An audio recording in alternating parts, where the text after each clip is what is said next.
ఈ రోజుల్లో నగరాల్లో లివింగ్ రిలేషన్ అంటే చాలా కామన్ అయిపోయింది. ప్రతి 4వ బిల్డింగ్లో కనీసం ఒక లివింగ్ కపుల్ కనిపిస్తున్నారు. ఈరోజు మనం మాట్లాడబోయేది లివింగ్ రిలేషన్లో జరిగిన ఒక భయంకరమైన హత్య కేసు గురించి. 8 ఏళ్ల పాటు కలిసి ఉన్న జంట ఒకరోజు బాయ్ ఫ్రెండ్ తన గర్ల్ ఫ్రెండ్ని చాలా క్రూరంగా హత్య చేశాడు. ఇది కథ కాదు, నిజం. ఇటువంటి సంఘటన మీ జీవితంలో కూడా రాకుండా ఉండాలంటే చివరి వరకు ఈ వీడియోని చూడండి. మరిన్ని ఇటువంటి రియల్ స్టోరీస్ కోసం ఛానల్ని సబ్స్క్రైబ్ చేసుకోండి. ఇక ఇప్పుడు వినండి మొదటి నుంచి అసలైన కథ. ఈ సమస్య మొదలైంది ఒక వింత దుర్వాసనతో. 2 రోజుల నుంచి చాలా ఘోరమైన వాసన వస్తోందని ఇరుగు పొరుగు వారు గమనించారు. మొదట్లో ఏదైనా జంతువు చనిపోయి ఉండవచ్చని భావించారు, కానీ వాసన ఒక్కో రోజు పెరుగుతూ వచ్చింది. Flat number 704. ఇదే ఆ ఫ్లాట్. ఇక్కడే హత్య జరిగింది. ఈ ఫ్లాట్లోనే 32 ఏళ్ల సరస్వతి, 54 ఏళ్ల మనోజ్ సానే, 20 ఏళ్ల వయసు తేడా ఉన్నప్పటికీ ఇద్దరు లివింగ్లో ఉంటున్నారు. మనోజ్ సానే అహ్మద్ నగర్లో జన్మించాడు. చిన్నప్పుడే అనాథ అయ్యాడు. బాగా కష్టపడి చదివాడు. ఉద్యోగం కోసం ముంబైకి వెళ్ళాడు. అయితే డిగ్రీ ఉన్నా ఉద్యోగం రాకపోవడంతో ఒక కిరాణా దుకాణంలో పనిచేయాల్సి వచ్చింది. చాలామంది అమ్మాయిలను పెళ్లికి అడిగినా ఎవరూ ఒప్పుకోలేదు. ఒకరోజు సరస్వతి మనోజ్ షాప్కి వచ్చింది. వారిద్దరి మధ్య మాటలు మొదలయ్యాయి. ఇద్దరు ఒకే ప్రాంతానికి చెందినవారని, ఇద్దరు అనాథలని తెలుసుకున్నారు. వారి బాధలు, అనుభవాలు, ఒంటరితనం ఒకేలా ఉండడం వల్ల దగ్గరయ్యారు. తర్వాత రిలేషన్లోకి వెళ్ళారు. ఇద్దరు మేజర్లే. పైగా అటువారు ఇటువారు ఎవరూ లేరు. అందువల్ల విడివిడిగా ఉండడం ఎందుకు, కలిసి ఉందాం అని నిర్ణయించుకున్నారు. మనోజ్ బోరివల్లిలోని తన ఫ్లాట్ని అద్దెకిచ్చేసి మీరా రోడ్లో ఉన్న 704 ఫ్లాట్కి వచ్చాడు సరస్వతితో. 8 సంవత్సరాలు కలిసి జీవనం కొనసాగించాక మందిరంలో పెళ్లి చేసుకున్నారు. ఇప్పటి వరకు వీడియో చూసారంటే మీకు మా ఛానల్ నచ్చినట్టే అనుకుంటున్నాను. ఇంకా సబ్స్క్రైబ్ చేయకపోతే సబ్స్క్రైబ్ చేయండి, బెల్ ఐకాన్ నొక్కండి.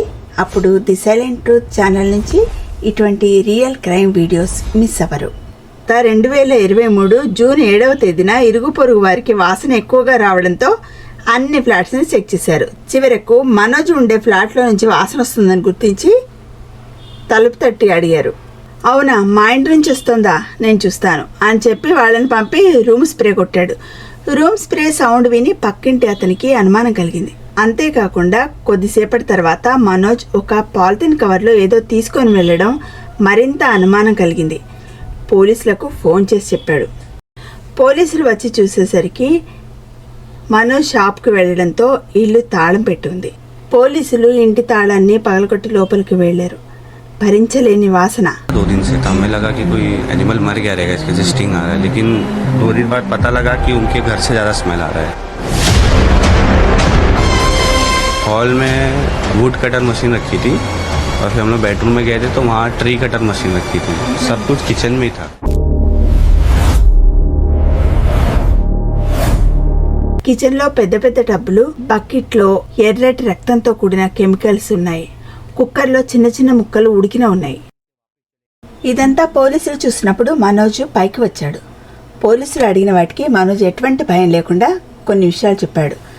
ఎంతో ప్రేమించిన సరస్వతి డిప్రెషన్తో ఊరేసుకుంది. అందరికీ నా మీద అనుమానం వస్తుందని ఆమె బాడీని ముక్కలు చేసి కుక్కర్లో ఉడికించి రోజు షాప్కి వెళ్ళేటప్పుడు వీధి కుక్కలకి వేస్తున్నాను, అంతేకాని నేనేమీ చంపలేదు సరస్వతిని అని చెప్పాడు.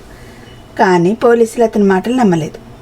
తమదైన శైలిలో అడిగారు. అప్పుడు నిజం చెప్పాడు. కొద్దిగా లేట్ వస్తే ఎక్కడికి వెళ్ళావు, ఏం చేస్తున్నావు అని అడిగేది. కరోనా టైంలో బాగా గొడవలు జరిగాయి మా ఇద్దరికి. చాలా వరకు ఓపిక పట్టి చివరికి చంపాను. ఎవరికి అనుమానం రాకుండా షాప్ నుంచి 4,000 రూపాయలతో రంపం కొను తీసుకొచ్చి శరీర భాగాల్ని ముక్కలు ముక్కలుగా చేసి కొన్నింటిని వాష్రూమ్లో వేశాను, కొన్నింటిని చిన్న చిన్న ముక్కలుగా చేసి కుక్కర్లో వేసి ఉడికించి వీధి కుక్కలకు వేశాను. వాసన రాకుండా బకెట్లలో కెమికల్స్లో వేసి ఉంచాను అని చెప్పాడు. పోలీసులు మనోజ్ని అరెస్ట్ చేశారు. చూసారా, ప్రేమించినట్టు నటించి ఎంత దారుణంగా చంపాడో. కాబట్టి ఈ రోజుల్లో ఎవరు ఎలాంటి వారో తెలీదు. జాగ్రత్తగా ఉండండి, బుద్ధిగా నిర్ణయాలు తీసుకోండి.